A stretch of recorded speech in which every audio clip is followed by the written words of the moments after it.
Muy buenas noches, señoras y señores. El informe semanal de hoy va a ser el informe de 1991, un año que hemos vivido todos en muchas ocasiones sobrecogidos y que en esta ocasión lo vamos a revivir a través de 4 reportajes que vamos a hacer coincidir con las 4 estaciones naturales del año.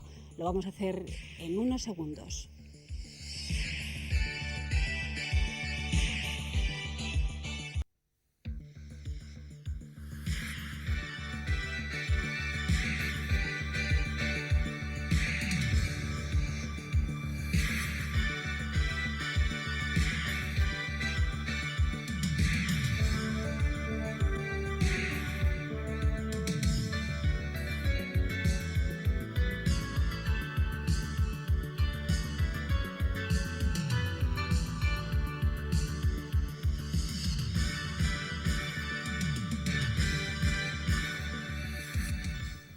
De nuevo, buenas noches y nuestros saludos para todos. Vamos a entrar ya en el programa de hoy en el que vamos a revivir un 1991 que nada más empezar se presentaba con negras promesas de guerra y que pronto se iban a materializar en el bombardeo de Bagdad. Otra cuestión a destacar concretamente en España en este arranque de año fue la dimisión como vicepresidente del gobierno de Alfonso Guerra, salida que conllevó la formación de un nuevo gabinete. Pero la guerra del Golfo sobrecogía al mundo, que sin embargo pudo ver en el horizonte como factor positivo el papel recto de la ONU, un organismo internacional devaluado cuya actuación en el conflicto sirvió para certificar el fin de una división del mundo en bloques, el fin real de la Guerra Fría.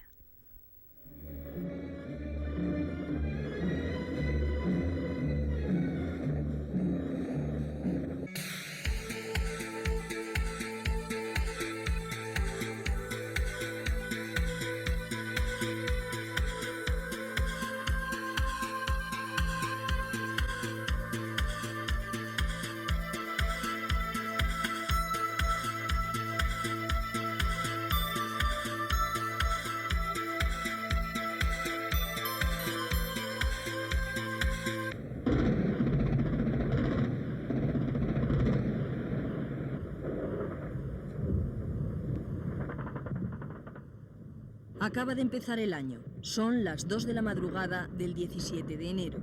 Los pilotos norteamericanos han esperado durante 5 meses este momento. Por fin se desata la tormenta del desierto.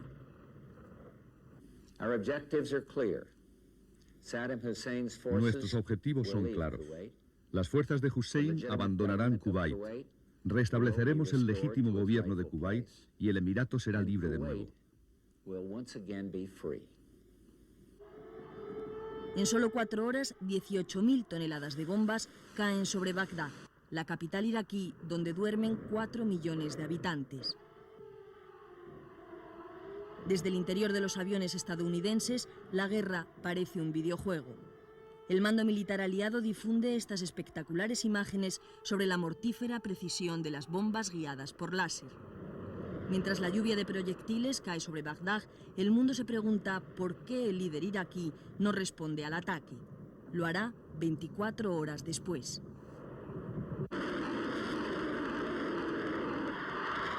Irak devuelve el golpe lanzando sus misiles contra Israel. El ataque es poco preciso y solo consigue alarmar a la población hebrea. El ejército judío no responde. A pesar del apoyo palestino, la estrategia de Saddam fracasa. La guerra del Golfo no provoca un nuevo conflicto árabe-israelí.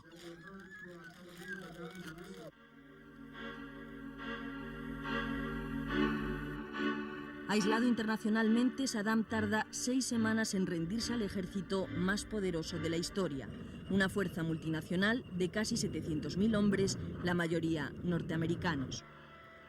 La flota española, que bajo la bandera de la ONU vigila el embargo contra Irak, se mantiene por orden del gobierno fuera de la zona de riesgo. España presta sus bases para reforzar el dominio aliado del espacio aéreo.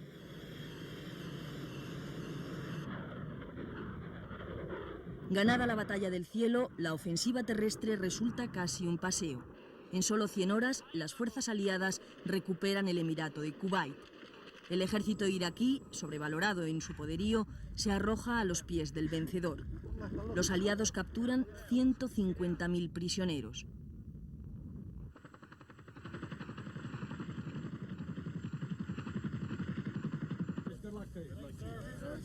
Un admirador de Alejandro Magno, Norman Schwarzkopf, general en jefe de la operación Tormenta del Desierto, se convierte en el héroe de la guerra.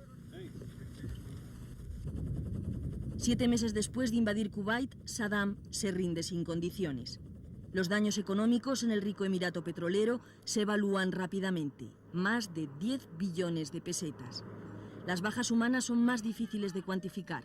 Mientras los kuwaitíes celebran el triunfo, la sangre sigue corriendo.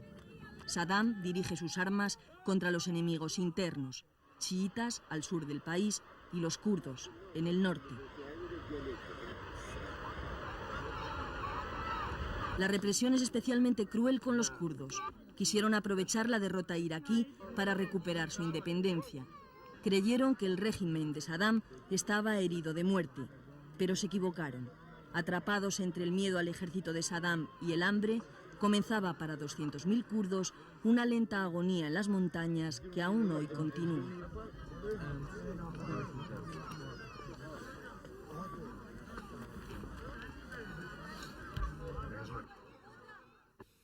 Me propongo, pues, dejar mis actuales tareas de gobierno para dedicarme íntegramente a mis responsabilidades en la dirección del Partido Socialista.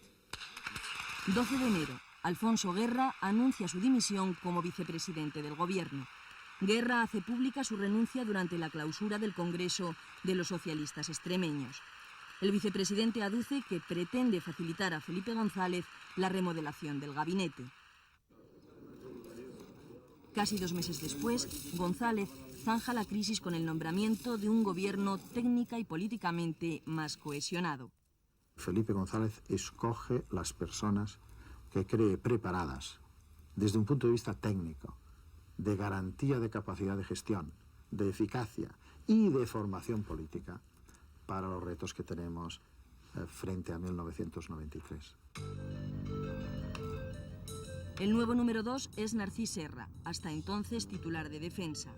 Su designación parece deberse a su afinidad con Felipe González y a su capacidad de diálogo. El secretario de Estado de Hacienda, José Borrell, ocupa el Ministerio de Obras Públicas y Transportes, resultado de la fusión de otros 2. La cartera responde a un nuevo enfoque del Ejecutivo para el gasto público. Cambian los titulares de Agricultura, Sanidad, Administraciones Públicas, Cultura y Justicia. A finales de enero, la policía detiene en Madrid a José Ramón Prado Bugallo, apodado Sito Miñanco, uno de los principales capos gallegos del narcotráfico. Sito Miñanco, sobre el que pesaba una orden internacional de busca y captura, había conseguido eludir la operación Nécora del juez Baltasar Garzón. Son las víctimas de un sueño, la independencia. Durante medio siglo, Estonia, Letonia y Lituania fueron la ventana occidental de la Unión Soviética. Las 3 repúblicas bálticas, independientes hasta 1939, encabezaban a primeros de año la explosión nacionalista que 11 meses después acabaría con la Unión Soviética. El 13 de enero, el ejército soviético asalta la televisión lituana. 14 muertos. Una semana después, en Riga, la capital letona, los Boinas Negras, un cuerpo paramilitar, toman el edificio del Ministerio del Interior defendido por milicias independentistas. 5 muertos. Gorbachov queda atrapado en una guerra soterrada de la que dice no ser culpable. Un diálogo de sordos en el que el Premio Nobel de la Paz acabará perdiendo. Llegan de repente, hacinados en viejos buques. Creen que basta un salto de 70 kilómetros, los que separan Italia de Albania, para instalarse en la sociedad del bienestar. La ilusión de los albaneses apenas dura una semana. Luchan con la fuerza que da el hambre, no quieren volver. El gobierno italiano acaba por deportarlos.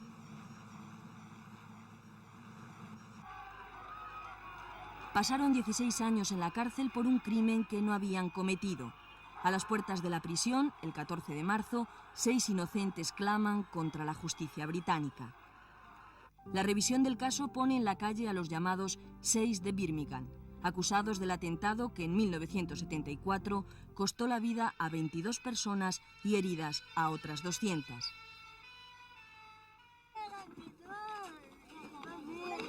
Las primeras muertes son repentinas. En 15 días, 5.000 peruanos caen enfermos de cólera.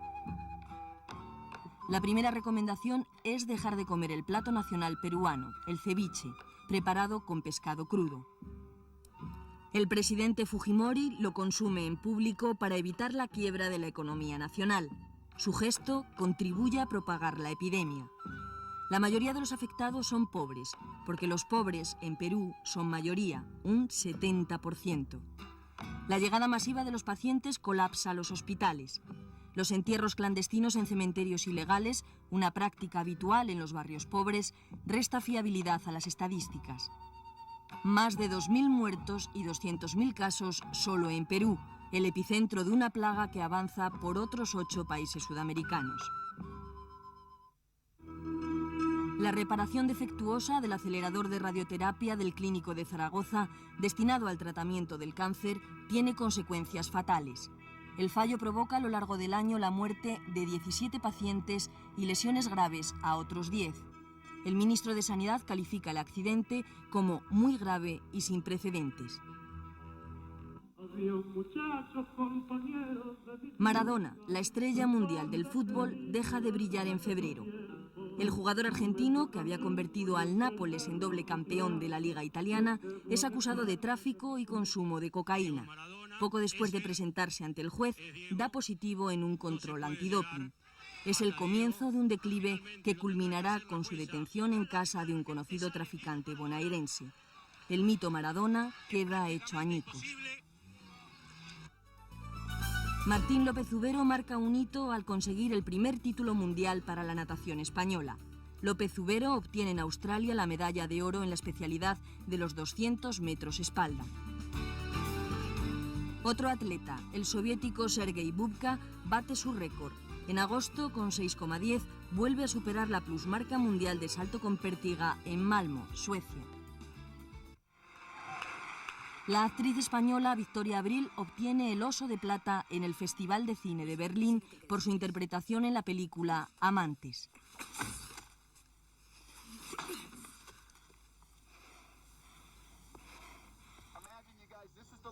El gran triunfador de los Oscars es el norteamericano Kevin Costner, por su película Bailando con Lobos.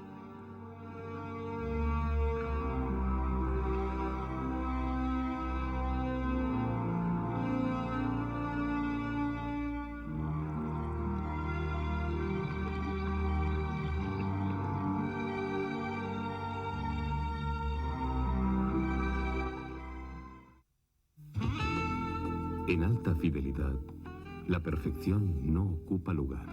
Máster Studio Sony, auténtica alta fidelidad donde tú quieras. La primavera quiso cobrar en el exterior y en nuestro país revetes de crónica negra. La organización terrorista ETA golpea implacablemente, se identifican cadáveres de niñas desaparecidas. En la India es asesinado Rajiv Gandhi. También será el trimestre de las grandes fusiones bancarias y de las elecciones municipales, un nuevo acto de ejercicio democrático en nuestro país.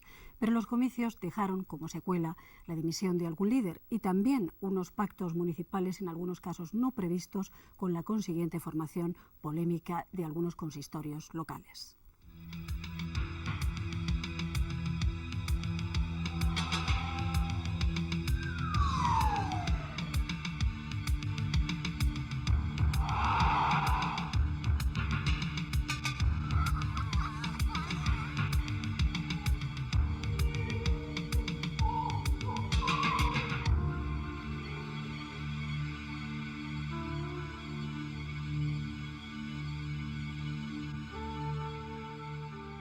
Les comunico que presento mi dimisión como presidente del CDS. No era una rueda de prensa, era una declaración. Se trataba de la segunda dimisión del hombre que protagonizó la transición política española, Adolfo Suárez. La primera la efectuó pocos días antes del intento de golpe de Estado en 1981 como presidente del gobierno. El carismático líder del CDS se retiró de la política activa con 58 años.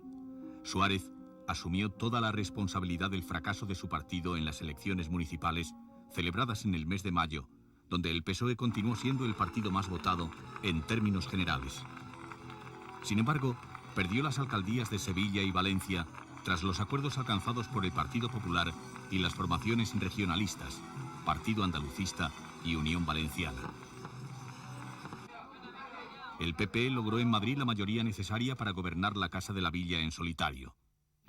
En Cantabria, los populares alcanzaron el ayuntamiento de la capital gracias al partido liderado por el polémico Juan Ormaechea. Guillermo Galeote, responsable de finanzas del PSOE, dejó su cargo el 20 de junio, hasta que el Tribunal de Cuentas concluyera la investigación sobre las presuntas irregularidades en la financiación del Partido Socialista. Todo comenzó a finales de mayo con la aparición de informaciones referentes a las actividades de las empresas Filesa, Malesa y Time Export. El propio partido del gobierno abrió una investigación para así aclarar su financiación.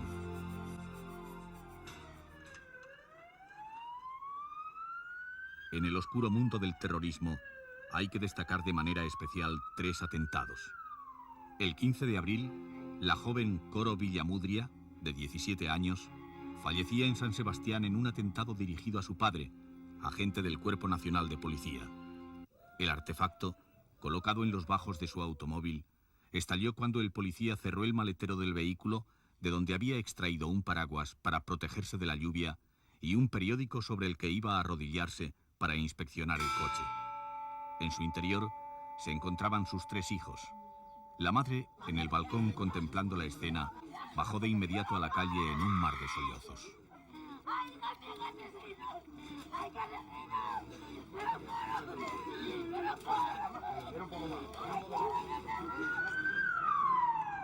El 29 de mayo, mientras los niños jugaban en el patio, la casa cuartel de la Guardia Civil en Vic, Barcelona, fue materialmente destruida por un coche bomba que fue proyectado aprovechando una ligera pendiente. 9 personas, 4 de ellas niñas, resultaron muertas y medio centenar heridas. Gracias a la colaboración ciudadana, los autores del brutal atentado fueron descubiertos en el interior de un chalet próximo a Barcelona un día después. Tras un tiroteo con la Guardia Civil, murieron los 2 jefes del comando y fueron detenidos 3 presuntos colaboradores de ETA. El mismo remite llevaba el paquete bomba colocado en la prisión provincial de Sevilla 1 el 28 de junio. Murieron 4 personas y más de una treintena resultaron heridas. Y muertos también resultaron los 140 tripulantes y pasajeros del transbordador italiano Moby Prince, el 10 de abril. Era de noche y había una espesa niebla. El Moby Prince colisionó con el petrolero Agip Abruzzo a 3 millas de Livorno. Solo un marinero se salvó de la tragedia. Mientras, 12 horas después, también frente a costas italianas, cerca de Génova, el petrolero Haven ardía con 143.000 toneladas de petróleo en su interior. Una verdadera tragedia para el Mediterráneo.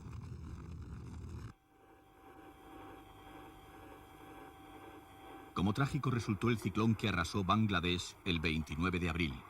Viviendas devastadas, tierras inundadas y más de 125.000 cadáveres configuraban la geografía de uno de los países más pobres de la Tierra. Cuando las aguas descendieron, comenzaron a vomitar cuerpos hinchados.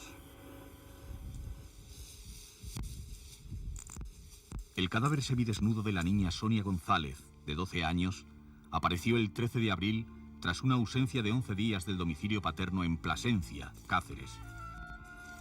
15 días después, Laura Domingo, de 6 años, ausente 20 días de casa, apareció vestida con el uniforme colegial, pero cadáver, en un arroyo cerca del río Arlanzón, Burgos.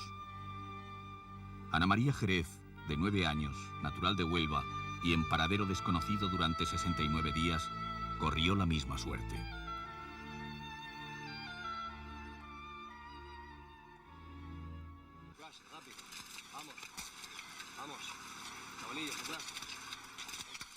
Y como si de asesinos se tratasen, 4 niños asustados llegaron al colegio en coche acompañados por el patriarca del clan gitano de Mancha Real. Unas 200 personas les increpaban. Era septiembre y en mayo, en esta localidad de Jaén, un grupo de vecinos saqueó las casas de 4 familias gitanas, producto de la ira levantada por la muerte del propietario de un bar con motivo de una reyerta.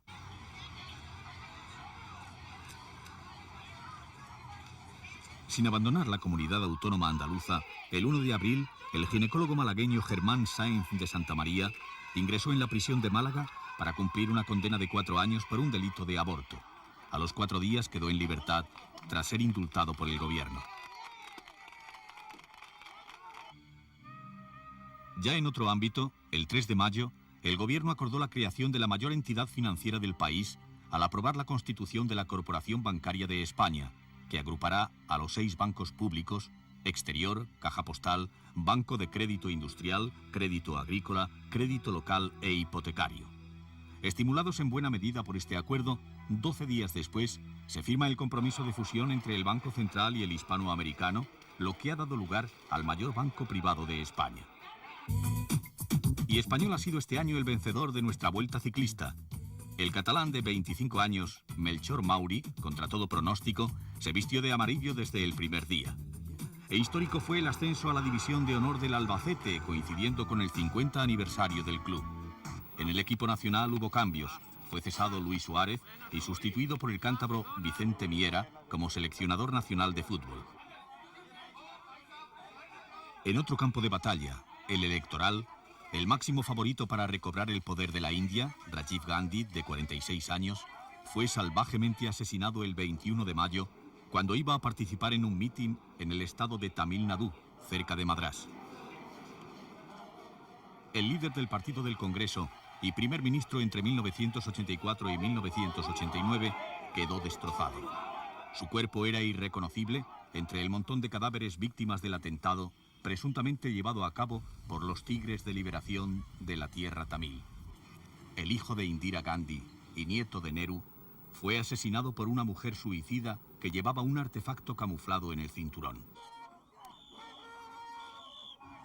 En otro continente, también azotado por la violencia, se tomaban medidas pacificadoras. La ley de clasificación de la población en función de la raza, que constituía la última gran ley del sistema de segregación racial en Sudáfrica, o apartheid, fue abolida el 5 de junio por el Parlamento con la oposición de los 38 diputados blancos del Partido Conservador. En el norte, en Argel, la policía causó al menos 5 muertos y cientos de heridos como culminación de 11 días de violentas manifestaciones antigubernamentales convocadas por el Frente Islámico de Salvación para exigir la dimisión del presidente Chadli Benjedid y protestar por la nueva ley electoral.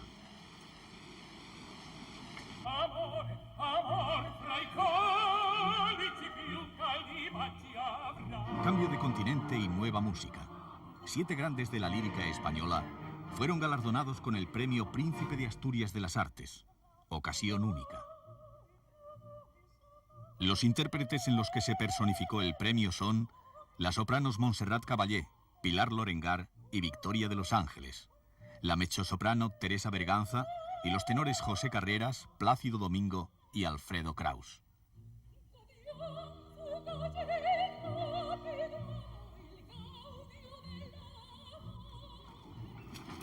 Mientras, nos abandonaba para siempre, a los 68 años de edad, José María Rodero. Un afrentado en presencia de su rey.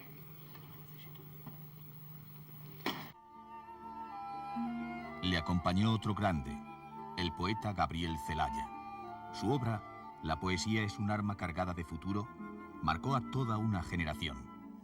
Con 80 años murió en la pobreza tras pasar la vida luchando contra ella. Otro luchador infatigable, Graham Greene, quien no podía contemplar impasible la corrupción y el gobierno de la mafia. El autor de Nuestro hombre en La Habana y El tercer hombre se despidió de la vida a los 86 años. Sin embargo, a quien le prolongaron la vigencia fue a nuestro idioma, el español. El 5 de abril, Puerto Rico reafirmó sus raíces culturales hispanas con la declaración del español como única lengua oficial de la isla. Fue derogada la ley que establecía la cooficialidad del inglés y el castellano. Enseguida volvemos con el verano y el otoño de este 1991 que, como veremos, dieron mucho de sí.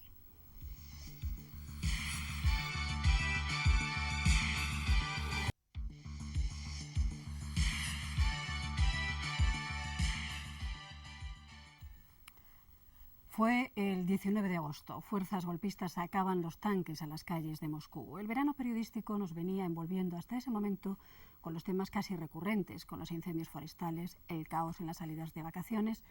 Ya en septiembre, el lehendakari Ardanza expulsa del gobierno vasco a Eusko Alkartasuna y se recupera la coalición entre nacionalistas y Partido Socialista de Euskadi.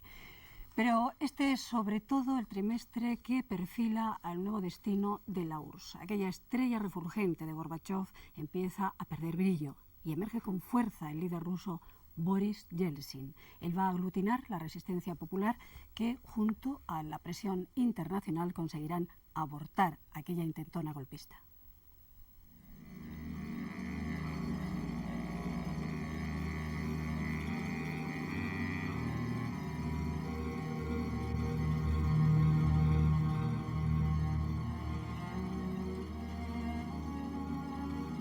Este año 1991 iba a traernos nada menos que el eclipse del siglo.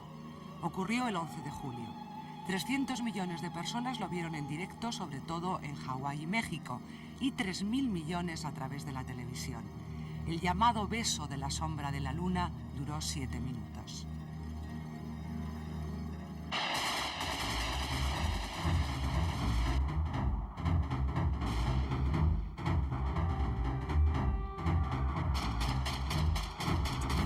Así comenzaba un verano caliente donde los haya habido. Guerras e incertidumbres sacuden el este de Europa y siembran la inquietud. Muchos problemas que aparecerán más tarde se están gestando en ese momento. Pero a primeros de julio todavía se respira una cierta actividad cotidiana. El rey Juan Carlos viaja a Marruecos para firmar con Hassan II un tratado de amistad y cooperación entre ambos pueblos. Es el primero que España suscribe con un país árabe.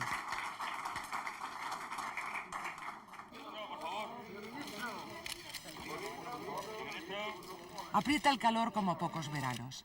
El gobierno decide ajustarse el cinturón de su propio presupuesto y terminará aprobando, no sin discusiones, una fuerte reducción del gasto público. El ministro de Economía vincula esta decisión a la ruptura de las negociaciones para el pacto de competitividad entre la patronal y los sindicatos que estos acaban de romper.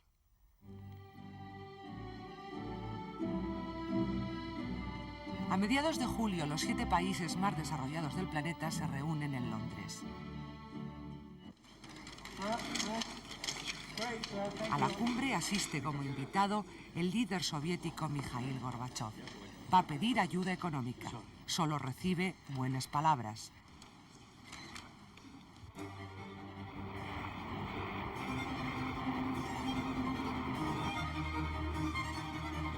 El fuego, como cada verano, va a arrasar nuestros montes. La ola de calor que está rozando en algunos lugares récords históricos agrava la situación. Solo en la Comunidad Valenciana arden 14.000 hectáreas de arbolado.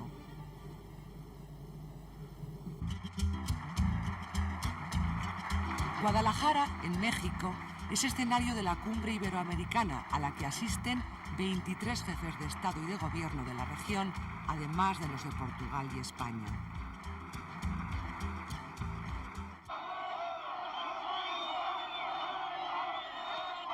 La URSS está sufriendo profundas transformaciones. Julio concluye con la defensa de Gorbachov de un programa político que abandona el marxismo y con el anuncio de que el polémico Tratado de la Unión entre las Repúblicas está listo para la firma. Es un punto clave, como el tiempo va a revelar.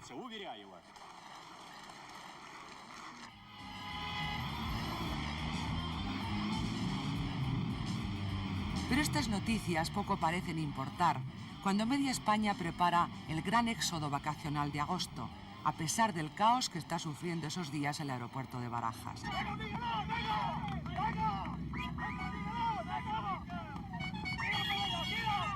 Y prácticamente cada español, festeja como propio el triunfo en el Tour de Francia, la prueba reina del ciclismo, del español Miguel Indurain.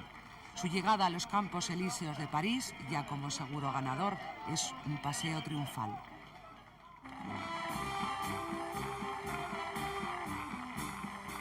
El verano está teniendo otra gran figura, esta vez en los ruedos.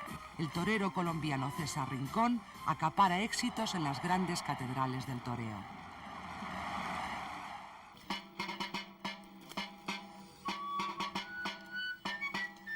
Estamos en agosto. Don Juan Carlos realiza un nuevo viaje al País Vasco. El monarca insta una vez más a la paz y a la tolerancia. Señores viajeros, por motivos de seguridad y debido a circunstancias ajenas a Renfe, los expresos procedentes de Badajoz... Avanza el mes y ETA provoca un cierto colapso ferroviario con numerosas amenazas de bomba y las explosiones de dos en Palencia y Toledo. Retírense de las barricadas. Esto es una guerra civil.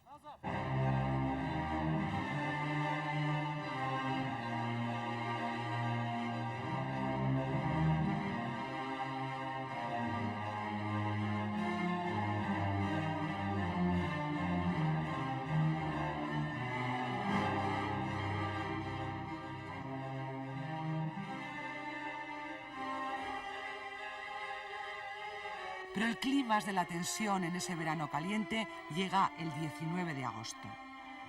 Un susto de muerte paraliza el corazón de medio mundo.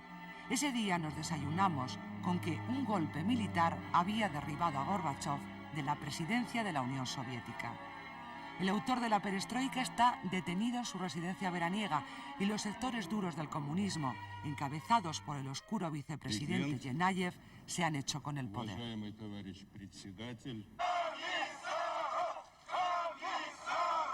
Un escalofrío recorre la espina dorsal del planeta, pero Yeltsin, el presidente ruso y más visible opositor de Gorbachov, se atrinchera en el Parlamento y resiste.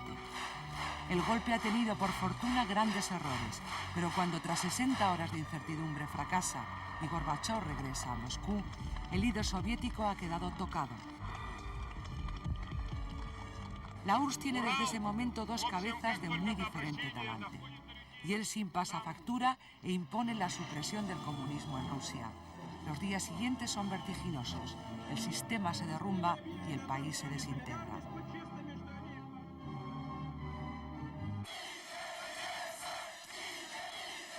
A finales de agosto, las repúblicas bálticas son reconocidas internacionalmente como independientes. Es solo el principio. El golpe ha arrancado la espoleta de una ingente bomba que no tardará en estallar y además dejando un cúmulo de problemas sin solución. 1991 ha sido un año en el que se han sustituido muchos mitos.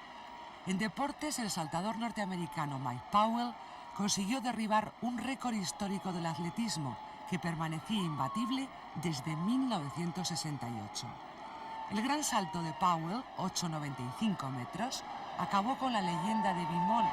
Se decía que tamaña proeza era imposible para un ser humano. Aún así, el estadounidense lo logró e incluso anunció que se superaría a sí mismo. Pero esta fue una de las pocas buenas noticias del año. En un entorno mucho más cercano continúa sin resolverse el contencioso del Sáhara Occidental, a pesar de que el 6 de septiembre se produjera el alto el fuego decretado por la ONU entre el Frente Polisario y el Ejército de Marruecos. En el País Vasco se rompe en septiembre el gobierno de coalición nacionalista. El presidente Ardanza expulsa a Euskal Alkartasuna por incumplir el pacto y votar mociones municipales a favor de la independencia. Para solucionar el conflicto se opta por un gobierno fuerte y entra de nuevo el Partido Socialista a formar parte de él.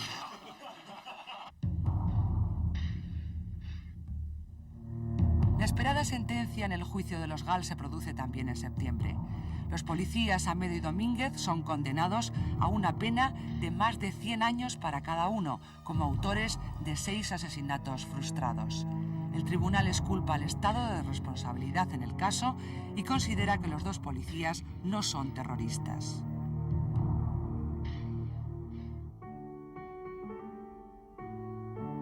Tras un azaroso viaje llega a La Habana el presidente de la Xunta de Galicia, Manuel Fraga. El político español es recibido con honores de jefe de Estado. A pesar de la notable diferencia ideológica que les separa, entre Fraga y Fidel parece producirse un estallido de admiración mutua.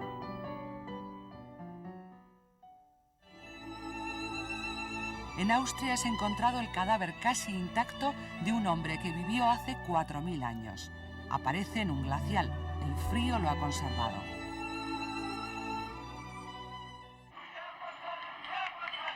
El este de Europa sufre una nueva convulsión. Los mineros rumanos asaltan la sede del gobierno y deponen al primer ministro Petre Roman.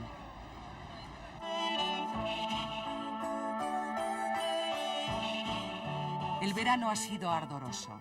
Fuegos, motines en las cárceles, atentados en casa. Guerra, sobresaltos, inestabilidad en el exterior.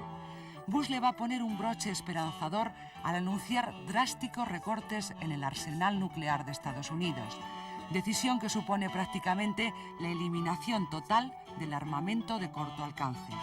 Poco después, Gorbachov secundará e incluso irá más lejos en la propuesta.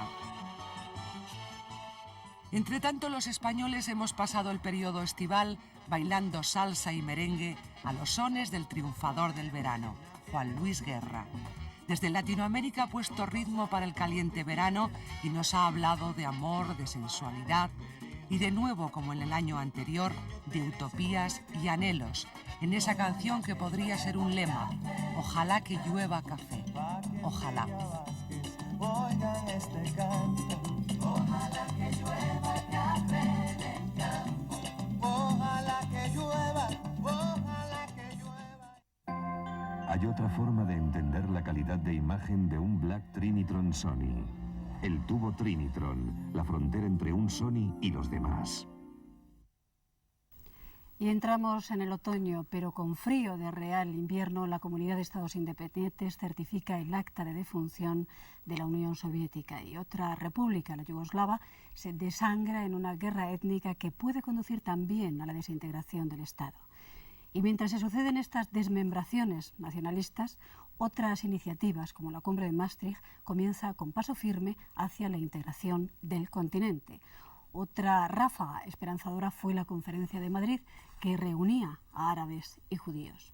De este último trimestre también recordamos las conversaciones de presos etarras que evidencian fisuras en el seno de la organización terrorista que mataba nuevamente, que mutilaba salvajemente en estas fechas. Y el año, señores, se cierra con la dimisión de Gorbachov y el futuro incierto que asola a la antes gran potencia del Este.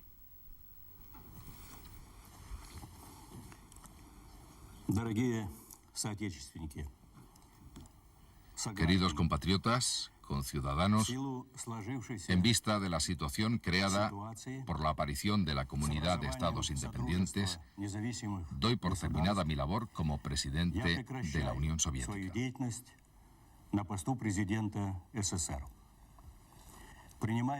Estas eran las primeras palabras del discurso televisado del pasado día de Navidad, con el que Mikhail Gorbachov dimitía como presidente de la extinta Unión de Repúblicas Socialistas Soviéticas. A continuación, la bandera roja con la hoz y el martillo era arriada en el Kremlin e izada en su lugar la rusa. Al día siguiente, el Soviet Supremo de la URSS se autodisolvía en una sesión a la que solo asistieron 20 diputados. Era el final de un imperio. En realidad, desde el pasado 8 de diciembre, ni Gorbachov ni la bandera comunista apenas significaban nada. Ese día, los líderes de Rusia, Ucrania y Bielorrusia creaban la Comunidad de Estados Independientes y además hacían constar en un documento que la URSS ya no existía. Un documento que días después rubricaban en Alma-Ata 11 de las 12 repúblicas exsoviéticas. Yeltsin se convierte en el nuevo interlocutor de Moscú ante el mundo. El líder ruso es, desde ahora, el máximo responsable del control nuclear de la nueva Comunidad de Estados Independientes. Una comunidad donde, según Shevardnadze, el primer líder soviético que vaticinó el golpe de Estado del pasado verano, no existe un lugar seguro donde poder dormir. De momento, el fantasma de la guerra civil ha aparecido en Georgia, la única república que queda fuera de la nueva Comunidad de Estados Independientes.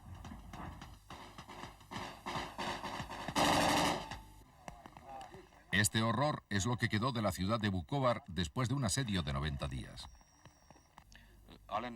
Allen, dime, ¿qué fue lo que más deseaste durante los meses en Vukovar? Deseaba paz. ¿Y qué deseas en este momento? Lo mismo, paz. La ciudad emblemática de los croatas se rendía el 18 de noviembre. Fue uno de los momentos más trágicos de la guerra civil yugoslava. Una guerra que ningún organismo internacional ha sido por ahora capaz de parar. 15 altos el fuego han fracasado. Las posibles soluciones de este conflicto bélico en el corazón de Europa se han ido rompiendo al ritmo de las bombas. Esto es una guerra sucia. Bajo la sombra de la guerra yugoslava, se reunieron en Maastricht los jefes de Estado y de Gobierno de la Comunidad Europea. En la ciudad holandesa se llegó a un importante acuerdo que sienta las bases de la definitiva unidad política y económica del continente. Estamos ante eso, un hecho que me parece que tendrá una trascendencia histórica y en el que se ha visto desde el punto de vista de los intereses de nuestro país, se ha visto desde la perspectiva de la construcción europea. Creo que nosotros, como delegación, hemos obtenido unos resultados razonablemente positivos. A finales de octubre, otra histórica reunión tuvo cita en Madrid. Por primera vez, árabes y judíos se sentaban juntos para dialogar sobre la paz en Oriente Medio. El momento más tenso de la conferencia fue el enfrentamiento dialéctico entre sirios e israelíes. Estoy alucinando. Ya no sé si el deporte nacional de los 4 imbéciles que hay por ahí arriba es matar a chiquillos. Estas palabras pertenecen a una conversación entre un preso de ETA y un familiar. Se grabaron aquí, en uno de los locutorios de la cárcel de Nanclares de Oca. Con estas opiniones quedaba patente el desacuerdo entre la cúpula de la banda terrorista y algunos de sus miembros encarcelados. 2 días antes de las conversaciones, una bomba había destrozado en Erandio la vida de Fabio Moreno, un niño de 2 años. En Madrid, 3 artefactos de ETA ensangrentaron también la mañana del 17 de octubre. El teniente Francisco Carballar, padre de 5 hijos, murió destrozado. Otros 2 artefactos mutilaron de forma salvaje al comandante del ejército Rafael Villalobos y a la niña Irene Villa y a su madre. Porque es que la gente no tiene la culpa de nada y es que además no van a conseguir nada con eso. Yo no lo comprendo.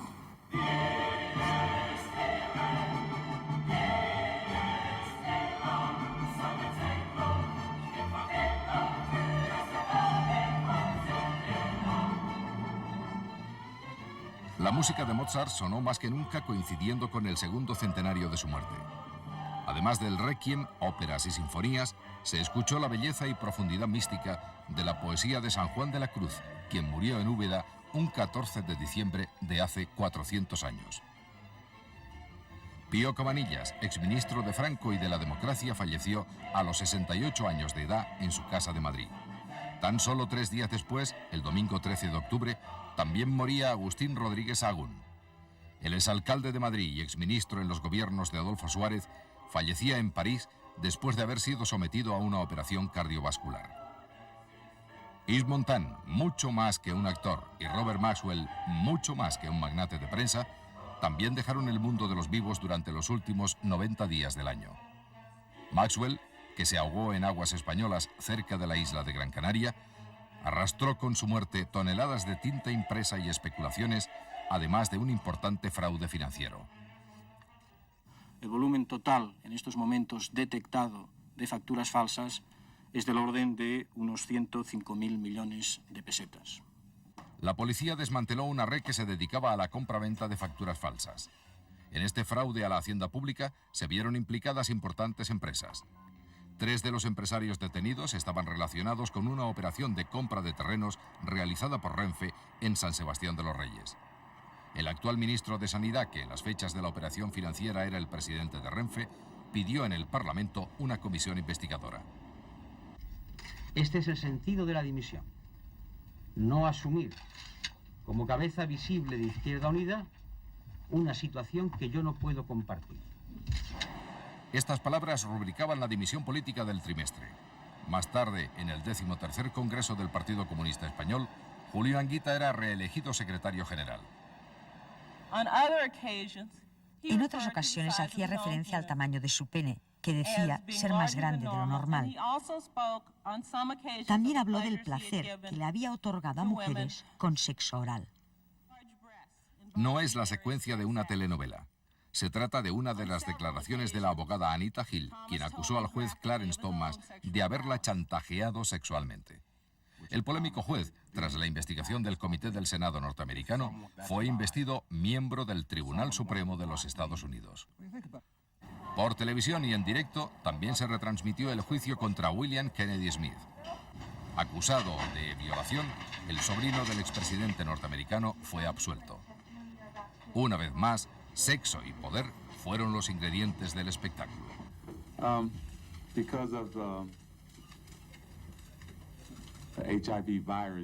Porque tengo el virus que causa el SIDA, debo retirarme de Los Ángeles Lakers. Este reconocimiento conmocionó a la sociedad. Irving Magic Johnson, uno de los mitos vivientes del mundo del deporte, contraía la peste del fin del milenio. El SIDA dejaba de ser un fatal patrimonio de los grupos marginales de riesgo. A los segundos era una bola de fuego todo. Allí se ha quedado mucha gente atrapada en los coches, niños, de todo. 17 personas muertas y 50 heridas fue el resultado de este accidente en Amorebieta, el más grave sucedido en las carreteras españolas durante los últimos 10 años.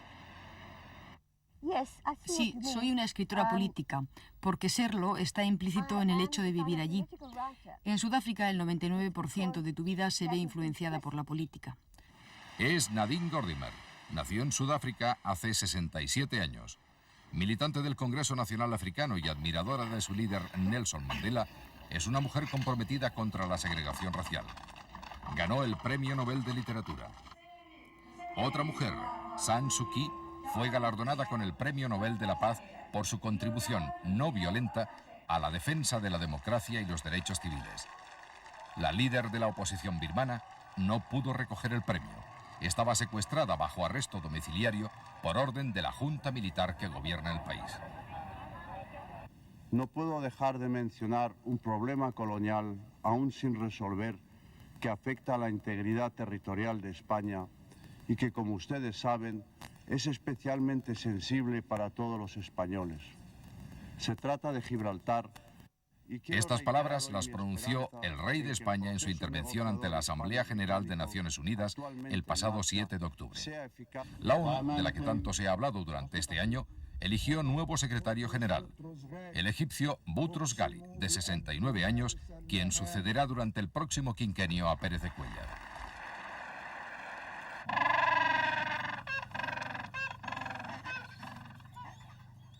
Madrid, 4 de octubre. 30 países firman un acuerdo para no explotar los recursos mineros de la Antártida durante al menos 50 años. Es el acuerdo ecológico más importante de la historia. El continente helado, el último virgen de nuestro planeta, se convierte así en un continente ganado para la ciencia y para la paz.